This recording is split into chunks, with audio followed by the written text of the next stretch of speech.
Now, the whole point of defining all of this with acids and bases is that acids and bases react with each other. And this drives a lot of chemistry that happens. When acids and base come in contact with each other, they almost always will perform a chemical reaction where the proton donor will donate protons, the proton acceptor will accept protons, and you get a chemical reaction that happens as a result. So sort of a prototypical acid-base reaction is something like hydrochloric acid. And here I'm going to make sure to start writing the state of these. So HCl, because it is a strong acid, completely dissociates. We make sure to write that as aqueous, plus sodium hydroxide, NaOH, which is also going to be aqueous because it's a strong base. This completely dissociates. These will react with each other.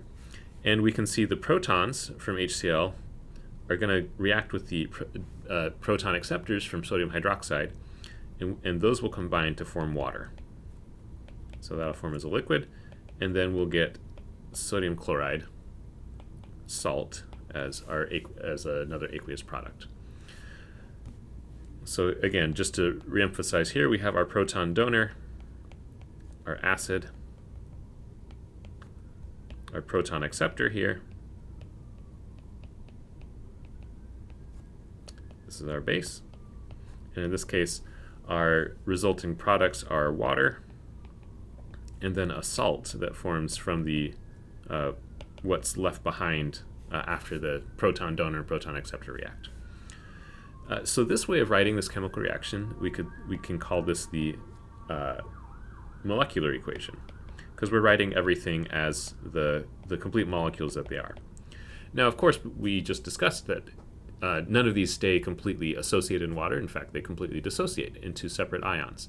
And so another way to write this reaction to emphasize that fact that the molecules are actually dissolving and forming into acids is what's called an overall ionic equation, where we write all of the ions that form. So our H+ ions, our chloride ions, our sodium ions, and our hydroxide ions, all reacting. And these still form water. That doesn't dissociate into anything. And sodium ions and chloride ions. Sodium chloride dissolves completely in water as well. And so so the molecular equation is this equation up here. And this equation here we can call the overall ionic equation. We've now, anything that dissolves into ions, we now write as ions, and that works nicely. Now, one thing you may notice, if you're paying attention, is that we have a couple of things that appear on both sides of the equation, specifically the sodium and chloride ions.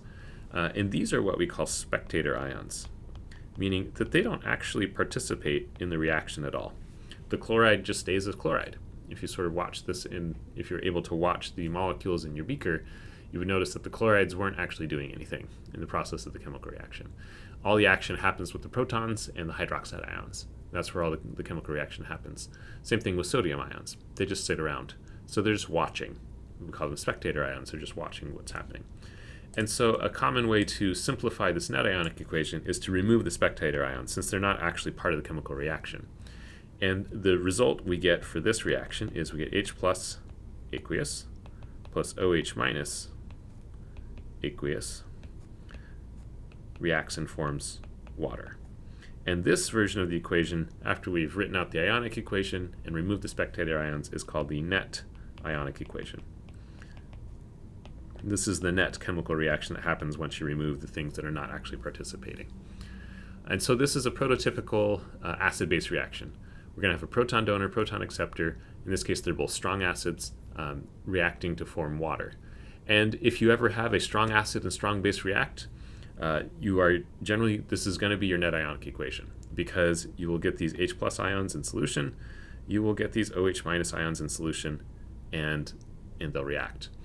But that's not the only type of acid-base reaction that we can see.